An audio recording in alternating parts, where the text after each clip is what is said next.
मागं काय झालं या इतिहासात आता पडायचं कशाला.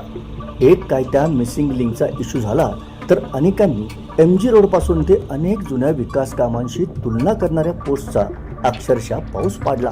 असा पाऊस जो मिसिंग लिंक परिसरातही पडला नसेल.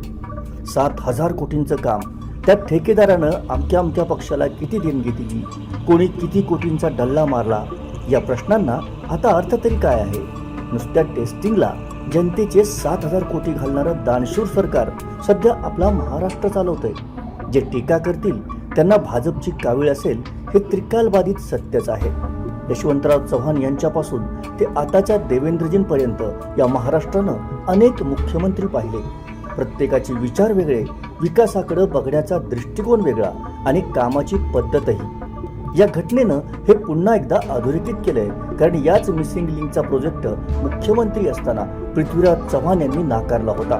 त्यावेळी जी कारणं त्यांनी यासाठी दिली होती त्याच कारणांनी ही दुर्घटना घडली आहे. अर्थात पृथ्वीराज चव्हाण हे एक निष्कलंक आणि अभ्यासू नेतृत्व समजलं जातं. असे भव्यदिव्य प्रकल्प आणि ते साकारणाऱ्या ठेकेदारांशी नातं जोडण्याचं साधं व्यवहार ज्ञान त्यांना नसावं अशी शंका घ्यायला इथं जागा आहे. पण महाराष्ट्र आता थांबणार नाही हे अगदी 100% सत्य आहे. मग दिशा कोणतीही असो. Political bureau, game changer.